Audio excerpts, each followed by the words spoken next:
No, I can't laugh. People have always told me I'm a positive person with a great outlook in life. I am definitely what you would call a glass half full kind of gal, and I always try to find the silver lining in everything. As cliche as it sounds, I would say that my motto would be to live, laugh and love. And the reason I am able to be like this is because of all the positive people that surround me with their inspiring stories, and what I want to do is give them a voice and to share them with you.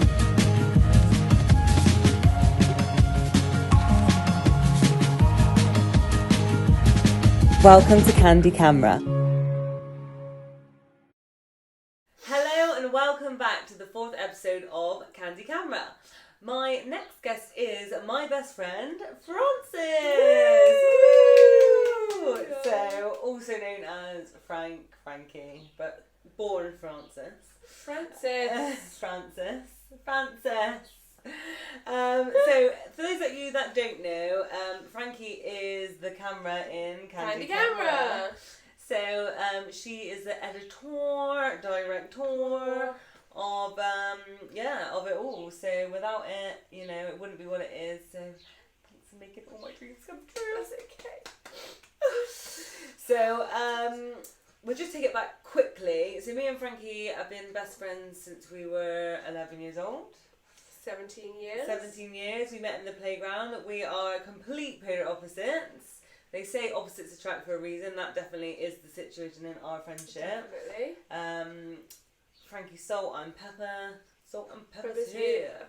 Right, so let's get straight into it then. So, anxiety. The big A. The big A, anxiety. So, as we know, everyone suffers with some sort of anxiety in their lives. It is, and every day. But some people struggle with it more than others. I know that you've struggled with a lot of anxiety throughout your life, and so we just want to touch on that. So we're not. This isn't general. This is just our personal experiences with anxiety and everything else. So we don't want to offend anyone, and it's not the same for everyone. But we're just trying to spread awareness and ways that maybe people can deal with these things in the way that we deal with them. Okay. So yeah. For me, personally, my experience, in terms of the way it makes me feel, you've got kind of, like mentally how that made me feel physically. Mm-hmm. Obviously, mentally, it's difficult. For me, my anxiety is always a lot worse in new sort of social situations. Yeah. So if I'm going to a party or even a bar meeting, a big group of new people or something like that, that's where my anxiety goes off the scale. Yeah. And so in terms of mentally, it makes you feel quite. I mean, it's a struggle when you kind of want to. Luckily I don't kind of suffer with big panic attacks, but when you kind of you want to make a really good first impression, and you want people to. Not I want to be liked, but when you're meeting new people and you kind of want them to see, your true self or your personality, and you want to get that out there, but because of your anxiety, you've got these blockers in there. You're just this introvert kind of shell of yourself. Yeah. That's obviously a struggle, but physically I can feel it as well. So in my body, I'll fidget a lot. Play with my hands like I am doing now.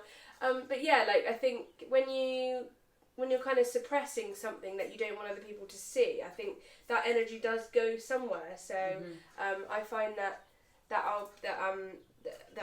you can see it on my body. Yeah. Basically. It shows, yeah. Yeah. So how have you learned over the years to control your anxiety and overcome it all? I don't know that I've ever overcome it. Yeah. Deal with it, yeah. I think at some point you just have to get on with it, and I think the best thing for me is just if I have been in a new situation or a new environment, it's just taking a couple of minutes on my own, just to do a couple of breathing exercises, take a few deep breaths, and just really kind of I guess put things into perspective a little bit, because you can get too carried away with what's going on in your head.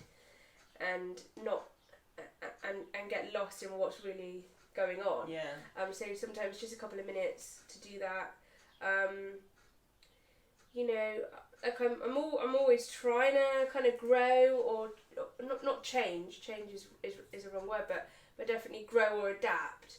But I guess it's always there. Like it always exists, and I always feel it. Yeah, of course. I think everyone will always feel it. Yeah. In new situations or things that we don't know. Life brings so many different things that just cause us to be anxious sometimes. It doesn't go the way we plan. But I think it is like anything else. Like it's not there like prominent all the time. Yeah. Certain situations will make it more intense.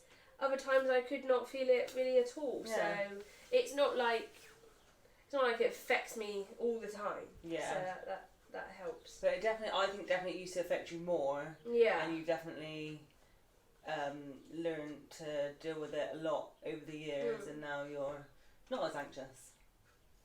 Well, or don't show it as much. If you think that, then obviously you must be doing something right. 100%, like 100% from when I first met you to now. Yeah, well that's good. That's good to good. hear as well. Yeah. So now on to the big D. Big A, big D. Oh God, what's the big D? Oh. Depression. I know what all you dirty dogs were thinking at home. So depression. So, I mean, I don't know if lucky is the right word in the sense to use, but I've never really suffered much depression, I don't think, personally, in my life. That has really been like, I've been really depressed at that point. And I know lots of people do, and I know a lot of people around me have, and I think it's really, really important that we do talk about it, because lots of people don't talk about it. I think especially like men in general as well. So that's why we really want to talk about it today, because I know that you've had your issues with depression. So tell us about that. Yeah, so totally get what you said about men as well, because I know that there's always been a bit of a stigma about men with depression, and man up and stop crying and all that sort of stuff. Hard. So obviously I don't have it on that perspective, but like throughout my childhood and teenage years, like I would never have said that I was a depressed kind of person. I was like an emo in school. Yeah, you were. I had that sort of dark, mysterious vibe going on. Listening to all your music, slitting your and wrists. I was listening to that sort of music. But like, actually, if you knew me, I was pretty much like a happy kind of person, and never ever struggled with depression. But in the last sort of like 2 or 3 years, and I think the important thing about this is it wasn't anything major that happened in my life. Yeah. It wasn't like loads of people that I was close to were dying, or like I was dealing with any sort of huge trauma. It was, I think, probably a mental situation where I was being too hard on myself, and probably like being a bit of a bully to myself and putting myself down, and I'd set all these expectations for myself that maybe I thought that I wasn't meeting, even though they were my own expectations.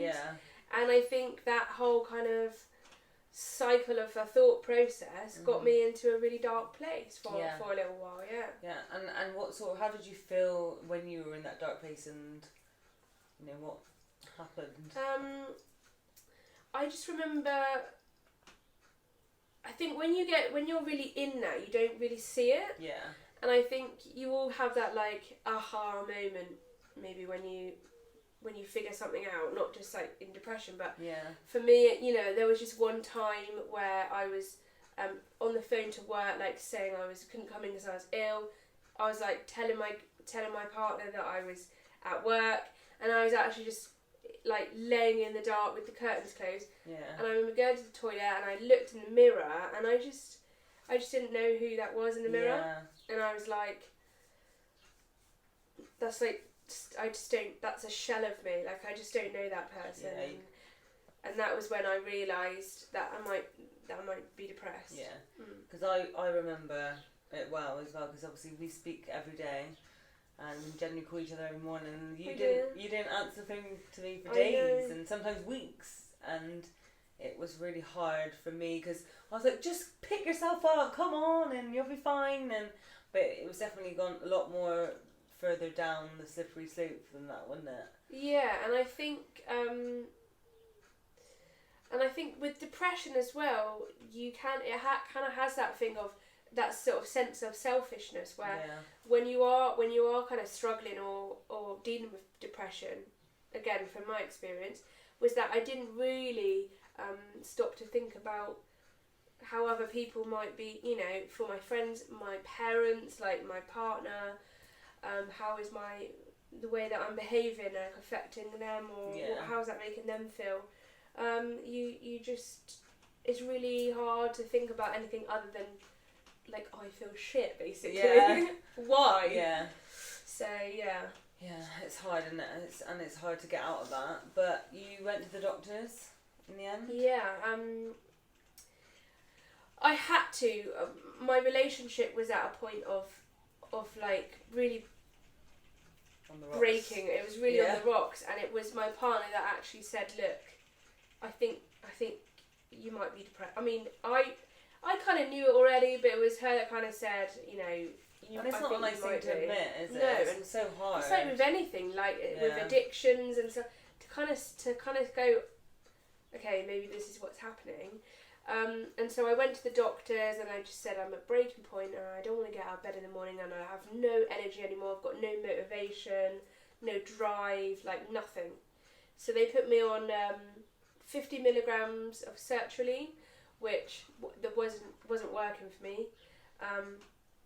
So they upped my dosage to 100 milligrams, and honestly, it sent me sideways.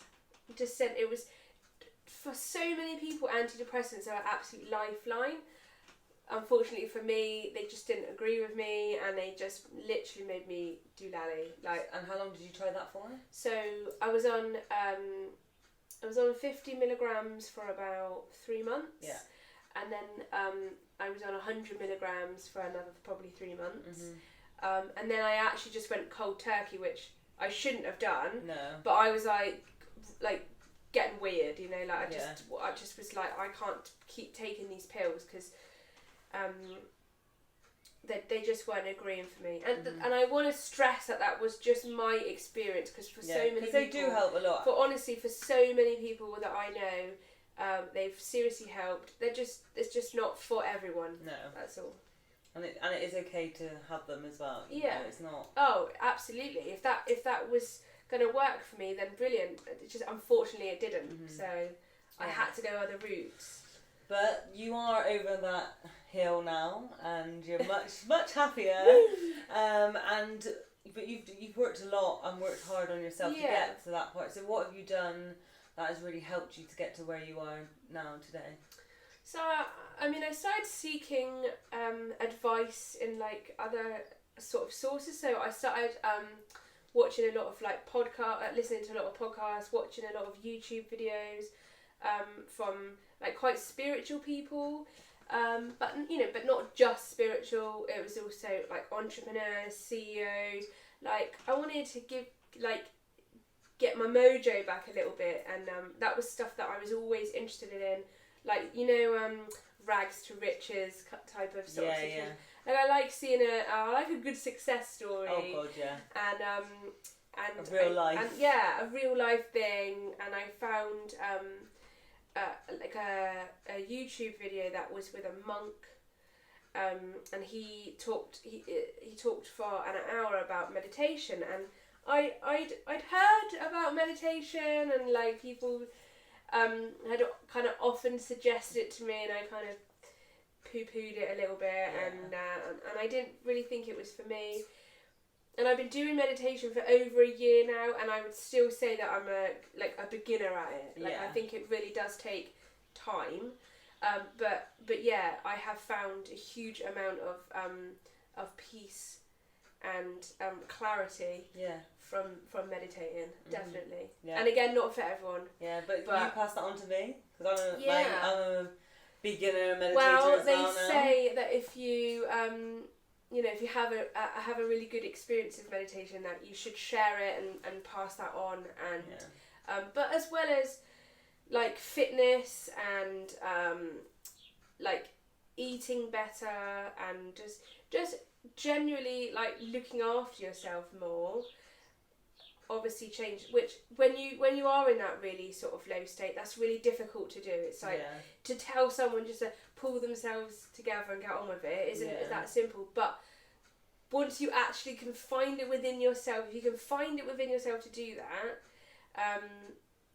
then yes, you do. Yeah. You do start to feel better. Yeah, you definitely. I mean, I always feel my best when I'm exercising, eating well, like you said, like looking after yourself, like having a good old pamper, doing the things you enjoy, like going out walking, spending time with your friends, like exactly. General hobbies. And a lot of people, don't have time, but that you have to make time. Yeah, definitely. Like you can always make time to show up for yourself. So that's really that's important. what I'm trying to work. Like that. That's my main sort of focus. Is that self accountability. Just go.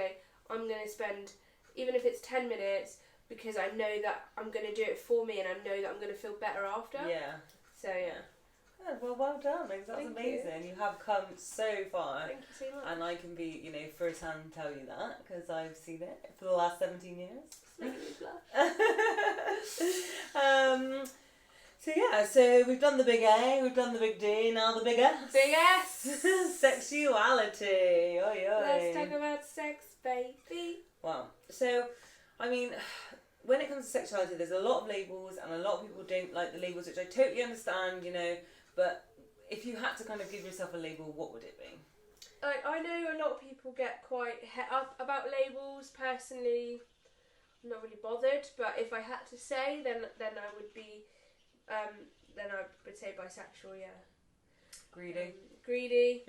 Some say, you say, maybe. Yeah. No, but I just I had a really long-term, meaningful relationship with my first love, who obviously was a boy, and we were together for like 5-6 years. Yeah. And I think after that relationship broke down, and I ended up with a woman, I think everyone's sort of first natural instinctual thing to say was like, oh, so you were straight, now you're gay. And I was like, well, no, because that to me was kind of saying that wasn't a real relationship. Yeah. That wasn't like I was just hiding out for 5 years or something. And that really bothered me because that was such a big part of my life and such a big relationship. And it was real, and it was real love. So yeah, I think it's just I just happened to kind of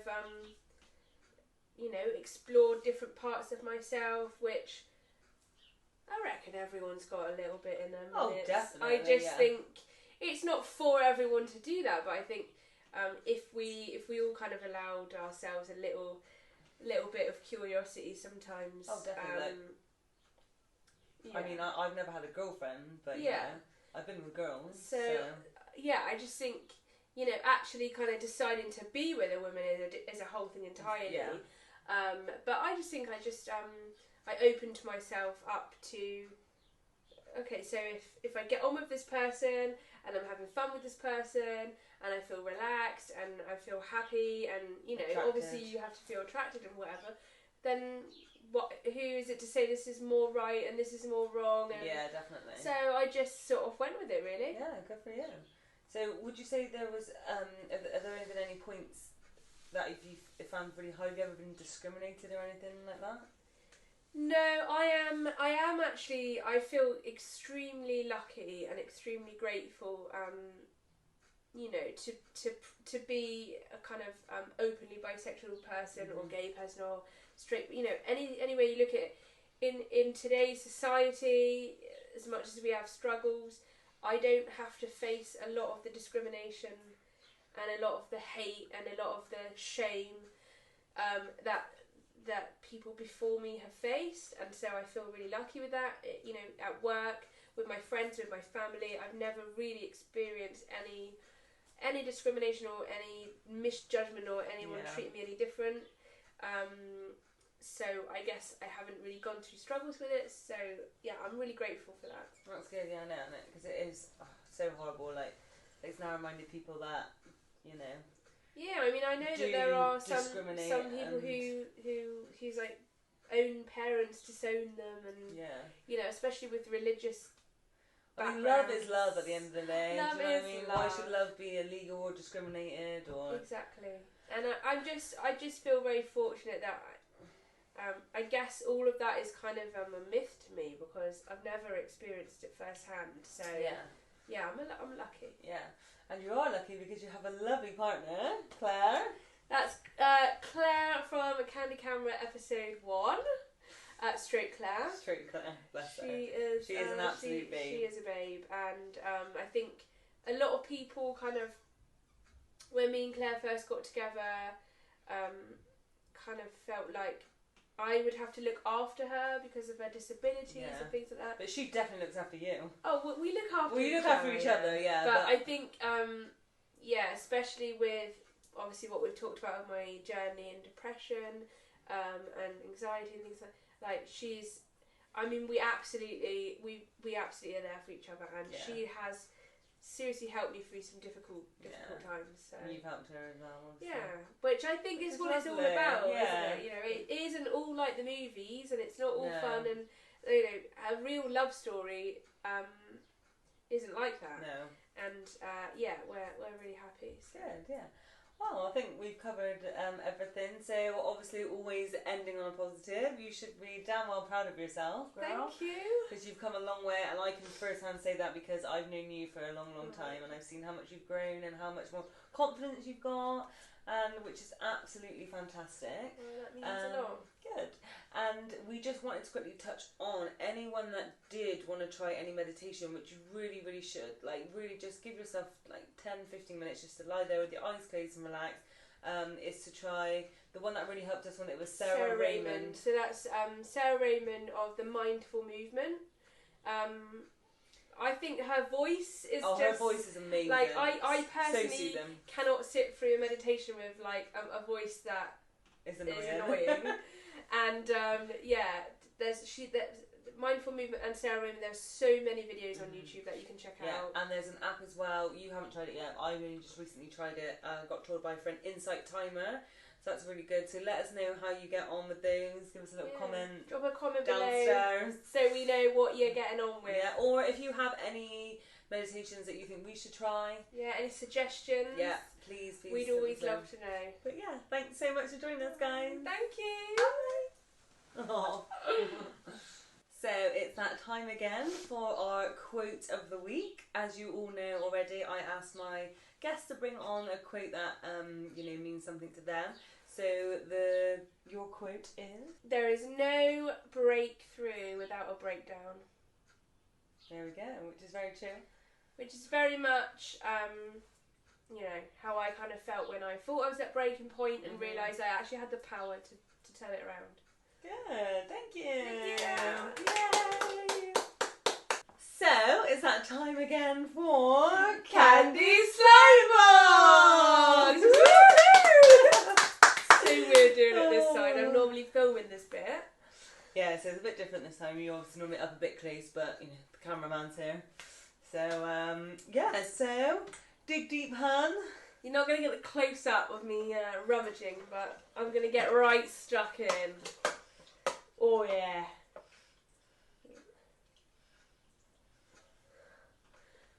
Trust. Trust. So. Trust. So what does trust mean to me? That's what you got to say. Oh yeah. So what does trust mean to you? You know the drill. There's no right or wrong answer. Trust. Remember. I think every strong relationship, and when I say relationship, that could mean relationship with your family, that could mean with your friends, with a partner. I think without trust, there's nothing. There's nothing. Mm-hmm. So, in a nutshell, in all your relationships with all your friends, family, and others, be loyal. Be trustworthy. And also, there's a saying that from Lady Gaga that she says in one of her videos. Trust is like a mirror. You can fix it if it's broke, but you can still see the crack in the reflection. True that. There we go. Woohoo! Cool. Thank you so much for watching our video. We really hope you enjoyed it. Please share and like and subscribe downstairs so you never miss an episode.